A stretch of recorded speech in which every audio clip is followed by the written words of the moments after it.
Halo mayam, isay amakaki wari mayam da mati amtang lizake. Khoi inau Robindro Kok mayam phal kok chai da lebise.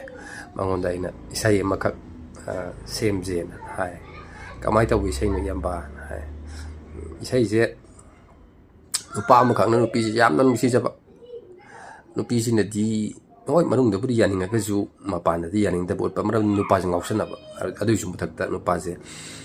tungda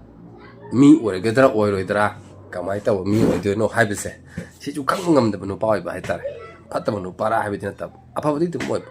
lekai jida magi yamanaba masin manau adagi lekai manau singke kana te yamna lunga tawseba mayam boy amsa chajati hoi tasengna thire mani sanung sa cha dana ngausana dana so ngausan phajin dana sorok ta kai da law khong mi di natte harga su kaya hatare hoji kan di pakang masa ngai hauna bi hatare ko khara buti gya ta bi khale natari da kai thong tong ba adagi di pingang la pada pe lakna jaba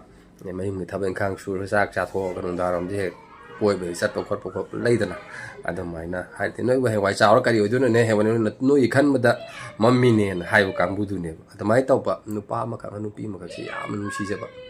nusi ja taraga ju mano nupi ji da hairi ji karimba nang ai phanghou ja ta phanghou da taraga di nupi nang je wa hau ni ko haibdi ai daung nang bu nusi ja budi nang e ponchi da ju phangbanga maroi haibse nupa sina nonjana haibna tam haibdi khanghan ba hai tar adamai ta wai sai mai amtang ibio na saksien hai kan da ko gi anau na tholai ba singer na igi now malim ningombam father je sina kama taw sai mek si ibire ade kan sai mek sa me tena kan na si sai mek si pa me na hai ga shur ga pale sai je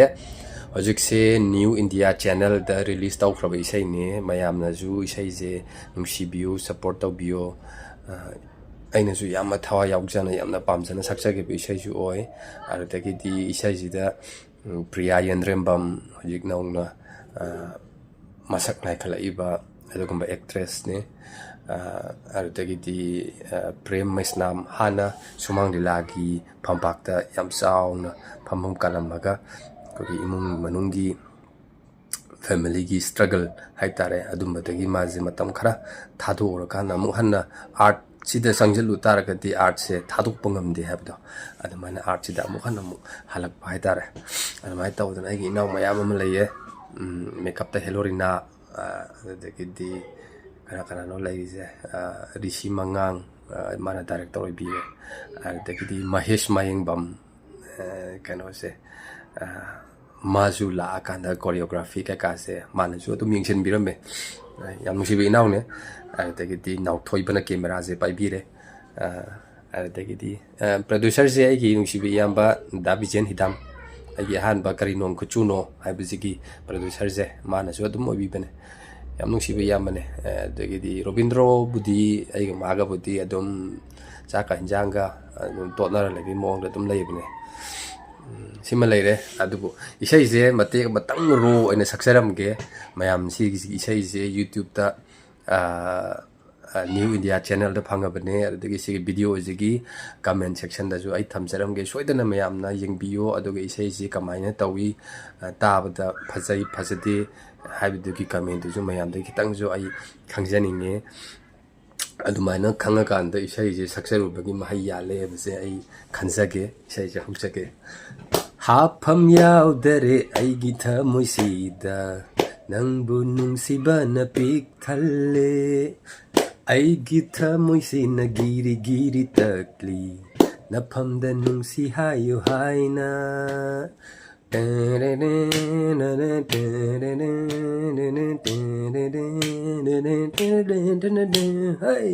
hapam yaudare aigi thamoisida nangbu nungsibana pik thalle aigi thamoisina giri giri takli naphamda nungsi hayo haina hairuragana thamoigi paudam se hairuragana thamoigi paudam se kari pakum pirakpa nangi thamoina ꯈꯥꯡꯐꯝ ꯈꯪꯗ꯭ꯔꯦ ꯋꯥꯈꯜꯁꯦ